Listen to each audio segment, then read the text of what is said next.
Oke, kali ini kita buat golok pisau. Handlenya dari kayu mahoni, serangka brul jati. Untuk aksesorisnya ini galis sono keling.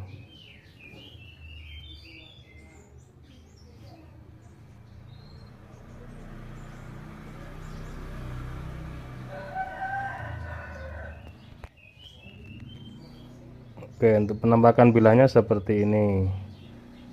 Ini materialnya spring steel. Kalau nggak salah spring steel ini. Lupa. Sudah kita pertajam dengan finishing satin serat baja.